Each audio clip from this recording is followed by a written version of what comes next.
हाय hello नमस्कार welcome back to my channel. So guys आज आपण बघणार आहोत रॉयल एन्क्लोजर विषयी. त्यालाच महानवमी डिब्बा देखील असे म्हणतात. आणि हा आहे एक शील दरवाजा.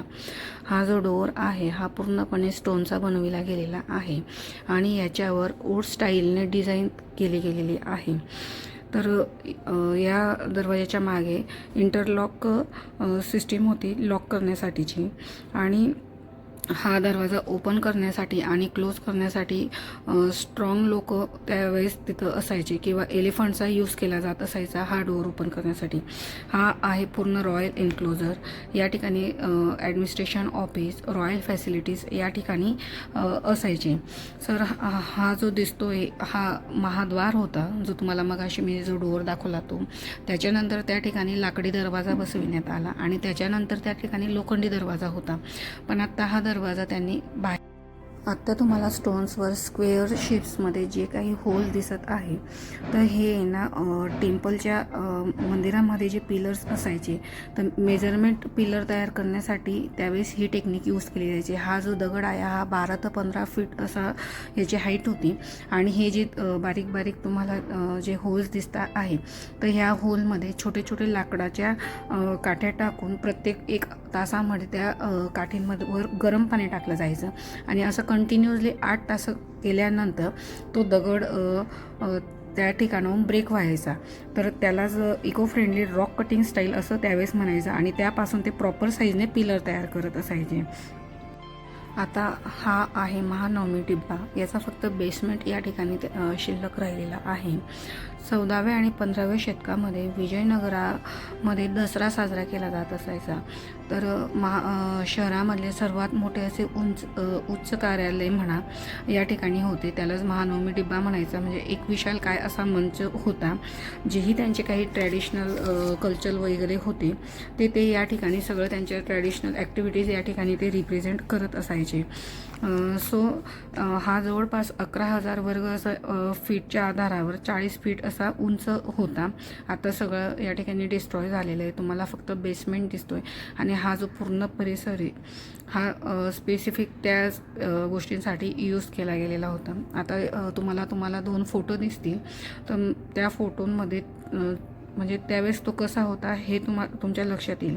यावर एक लाकडी संरचना बनवली गेलेली होती. आणि हा बघा ही लाकडी संरचना होती. आता पूर्ण डिस्ट्रॉय झाला आहे. आता फक्त बेस आहे या ठिकाणी. तर या मंचाच्या आधारा उत्कीर्णाने बनविलेला होता. त्यामुळे ही संरचना जी होती ही अनुष्ठान संभवतः हा सप्टेंबर किंवा ऑक्टोबर महिन्यामध्ये शरद महिन्यामध्ये साजरे केले जाणारे जेही आपले हिंदू सण आहे जसं की दसरा किंवा नवरात्री तर दुर्गापूजा वगैरे ती या ठिकाणी सेलिब्रेट केली जात असायची.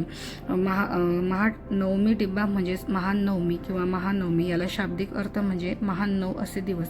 या संधीवर नगर शासक आपले रुतबे विजय दशमी राज्याचे प्रदर्शन करत असायचे.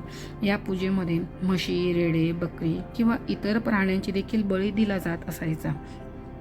तर नृत्य, कुस्ती, प्रतिस्पर्ध्यांचे साज, तथाकथित रथ आणि सैनिकांची शोभायात्रा आणि प्रमुख नायक आणि अधीनस्थ राजांकडून त्यांच्या पाहुण्यांकडून दिली जाणारी औपचारिक भेट या कार्यक्रमाचे प्रमुख आकर्षण त्यावेळेस असायचे.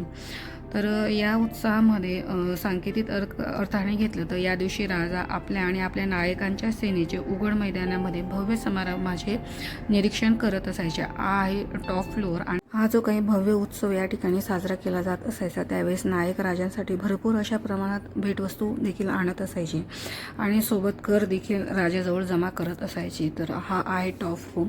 आणि या ठिकाणाहून खाली जाण्यासाठी पण स्टेप्स आहेत. परत समोरासमोर अशा 2 स्टेप्स होत्या. एकीकडनं तुम्ही खाली जाऊ शकता, दुसरीकडनं तुम्ही वर येऊ शकता. आता बघा तुम्हाला हे जे दिसतंय ना या ठिकाणून खाली जाण्यासाठी रस्ता होता. तर या ठिकाणी अजूनही त्या भिंतींवर सगळेही प्राण्यांचे म्हणा चित्र अजूनही जसेच्या तसे भिंतींवर आहेत. एलिफंट म्हणा सो गाईज हा आहे रॉयल एन्क्लोजर आणि त्यावेळेस या ठिकाणी ट्रॅडिशनल कल्चर ॲक्टिव्हिटीज प्रेझेंट करण्यासाठी जी ही स्पेस होती, त्यांचे जेही काही ट्रॅडिशनल ॲक्टिव्हिटीज व्हायच्या किंवा जेही सण उत्सव समारंभ होते ते या ठिकाणी साजरे केले जात असायचे. भरपूर असा भव्य असा परिसर या ठिकाणी यांनी त्या गोष्टींसाठी यूज केलेला होता. सो सकाळचं आम्ही लोटस महल, एलिफंट स्टेबल आणि वॉच टॉवर मी केलेले होते. त्यानंतर नेक्स्ट जे होतं तो होता रॉयल एन्क्लोजर. तर वन डेमध्ये बराच असा आम्ही स्पॉट होता तो कव्हर केलेला होता. याआधीचा तुम्ही व्हिडिओ बघितला नसेल तर नक्की बघा. माझ्या याआधीचे आपले हम्पीतले 2 व्हिडिओ चॅनलवर आहेत. हम्पीमध्ये स्टे कुठे करायचा त्या रिलेटेड एक आहे आणि फर्स्ट आपले कुठले स्पॉट आपण कव्हर करू शकतो ते. वन डेमध्ये आम्ही बराच असा स्पॉट कव्हर केला आहे. सकाळी लोटस महल वगैरे कव्हर केला, नंतर आता हा रॉयल एन्क्लोजर कव्हर केला आणि यानंतरचा हे अजून बाकीचा जो पार्ट आहे किंवा जे स्पॉट आहे मी ते एक्सप्लोअर करणार आहे. सो गाईज यानंतर जे सैनिकांसाठी त्यावेळेस भोजनालय होतं आणि त्यांची जी पाकशाला होती तेही मी तुम्हाला या ठिकाणी दाखवणार आहे. खूप सुंदर अशी त्यांची बैठक व्यवस्था होती आणि दगडांवर पानाचे आकार, ताटाचे आकार, प्लेट, वाट्या हे सगळं त्या ठिकाणी कोरण्यात आले. अतिशय सुंदर आणि सुबक असं काम म्हणजे या ठिकाणी आपल्याला बघण्यात येतं. तर हे बघा, ही आहे यांची बैठक व्यवस्था. या ठिकाणी हे त्यांचे जेवणाचं साहित्य म्हणतात की या ठिकाणी सैनिक जेवण करत असायचे आणि हा मधला जो स्पेस दिसत आहे तो ते हात धुण्यासाठी वापरत असायचे. म्हणजे ते जे पाणी असायचं ते या ठिकाणाहून फ्लो होत असायचं. आता हे पूर्ण डिस्ट्रॉय झालं आहे. काहीतरी 20-25 स्टोन असे यांनी या ठिकाणी ठेवले आहे आणि इथून समोर अर्धा किलोमीटरवर त्यांची पाकशाला होती, रसोईघर म्हणतात ते होतं आणि त्याचा व्हिडिओ नाही आहे ॲक्च्युली.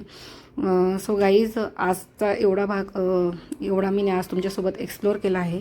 आजचा व्हिडिओ तुम्हाला कसा वाटला मला कमेंटमध्ये नक्की सांगा.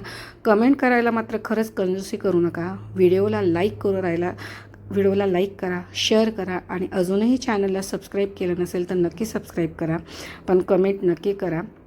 खूप सुंदर असं it is a very beautiful architecture part of golden time. अभी भी आपने चैनल को सब्सक्राइब नहीं किया तो क्या किया, चैनल को सब्सक्राइब कीजिए और stay tune for more videos. तोपर्यंत सर्वांना बाय, टेक केअर.